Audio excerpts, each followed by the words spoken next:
This is A Course in Miracles, Chapter 1, The Meaning of Miracles, Section 3, Atonement and Miracles.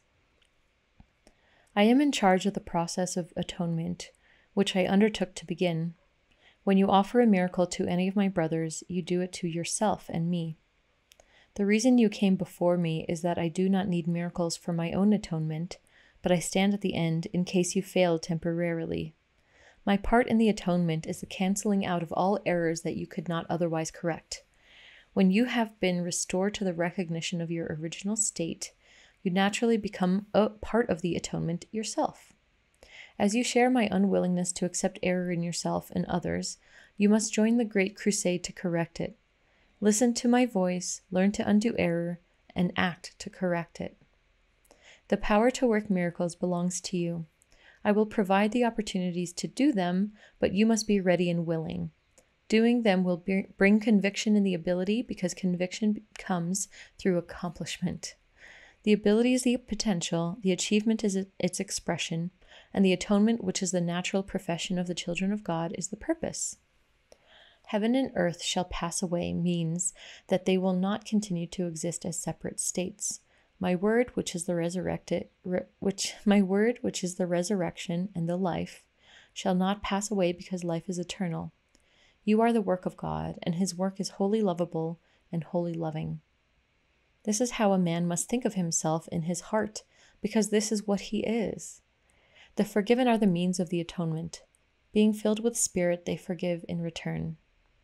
Those who are released must join in releasing their brothers, for this is the plan of the atonement. Miracles are the way in which minds that serve the Holy Spirit unite with me for the salvation or release of all of God's creations. I am the only one who can perform miracles indiscriminately, because I am the atonement. You have a role in the atonement, which I will dictate to you. Ask me which miracles you should perform. This spares you needless effort, because you will be acting under direct communication. The impersonal nature of the miracle is an essential ingredient because it enables me to direct its application, and under my guidance, miracles lead to the highly personal experience of revelation. A guide does not control, but he does direct, leaving it up to you to follow. Lead us not into temptation means recognize your errors and choose to abandon them by following my guidance. Error cannot really threaten truth, which can always withstand it. Only the error is actually vulnerable. You are free to establish your kingdom where you see fit, but the right choice is inevitable if you remember this. Spirit is in a state of grace forever. Your reality is only spirit. Therefore, you are in a state of grace forever. Atonement undoes all errors in this respect, and thus uproots the source of fear. Whenever you experience God's reassurance as threat, it is always because you are defending misplaced or misdirected loyalty. When you project this to others, you imprison them, but only to the extent to which you reinforce errors they have already made. This makes them vulnerable to the distortions of others, since their own perception of themselves is distorted. The miracle worker can only bless them, and this undoes their distortions and frees them from prison. You respond to what you perceive, and as you perceive, so shall you behave. The Golden Rule asks you to do unto others as you would have them do unto you. This means that the perception of both must be accurate. The Golden Rule is the rule for appropriate behavior. You cannot behave appropriately unless you perceive correctly. Since you and your neighbor are equal members of one family, as you perceive both, so you will do to both. You should look out from the perception of your own holiness to the holiness of others. Miracles arise from a mind that is ready for them.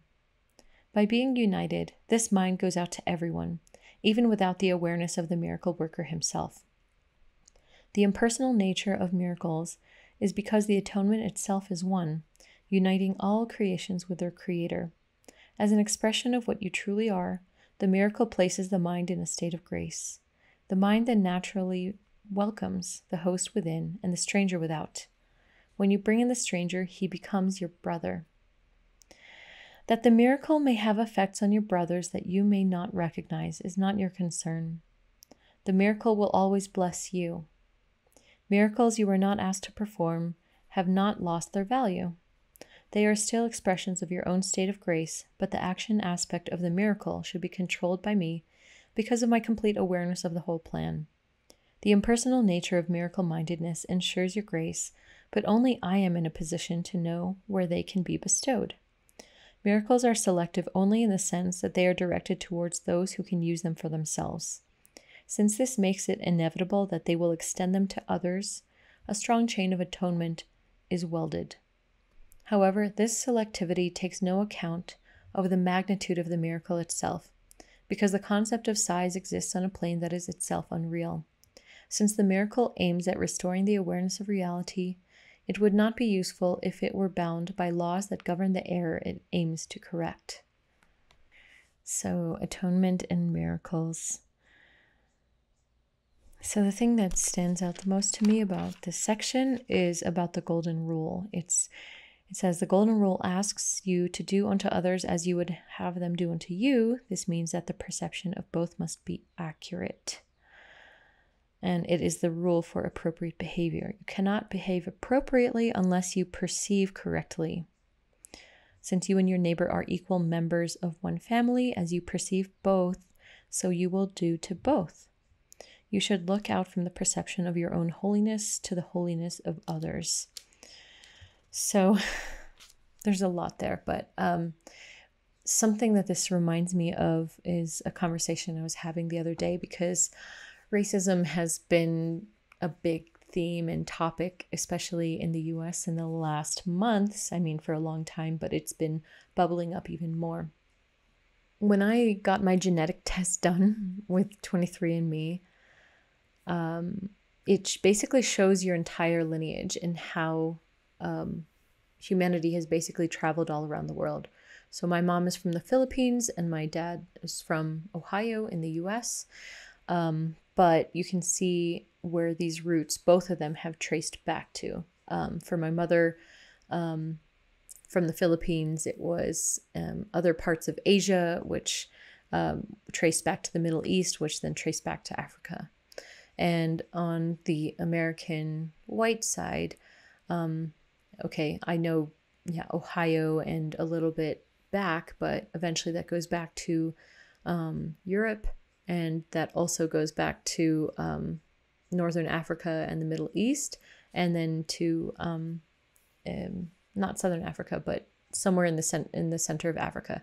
And so basically, all humans on this earth have roots in Africa, in the same place.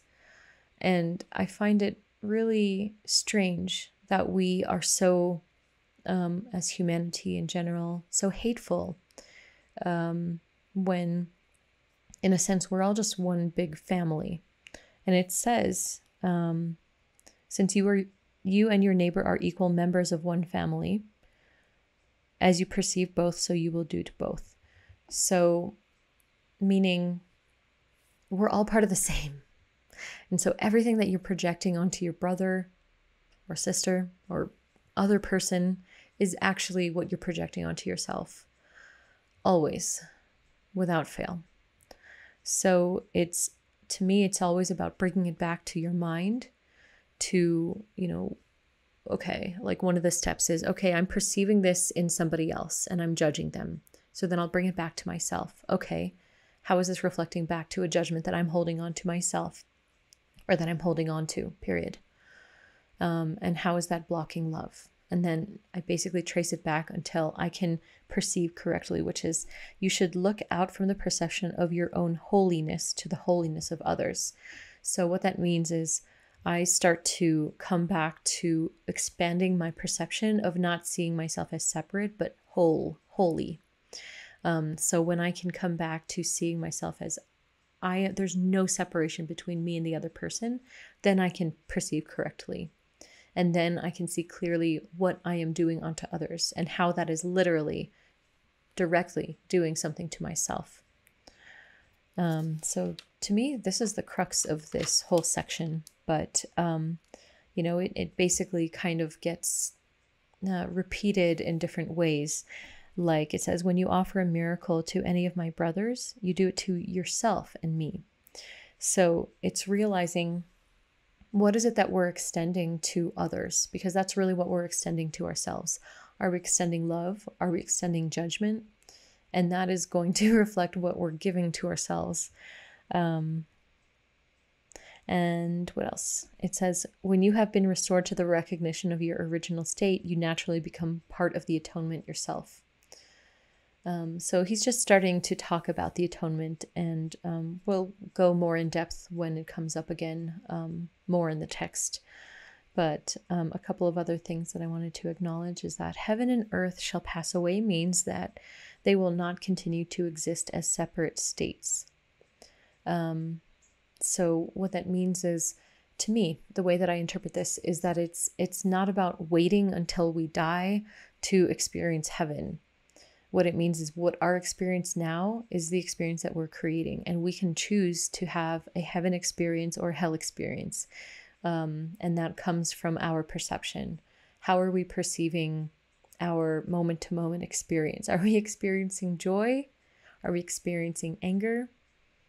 And this is what it means, how I interpret that. It will not continue to exist as separate states. And then it says,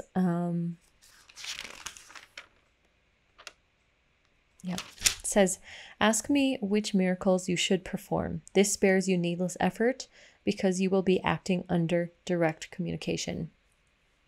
And so for me, doing a lot of healing work in the recent past and taking a pause from it as well, it's been really interesting to see how I'm guided.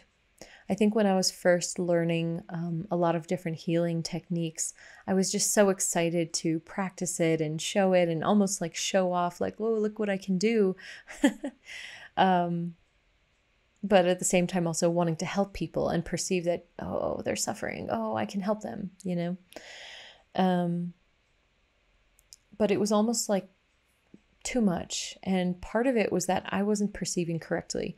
Because if we perceive our brother as below us or suffering or not in a good state, and we're not perceiving them as whole, then, we're not necessarily doing the real miracle work, because the miracle comes with our change in perception.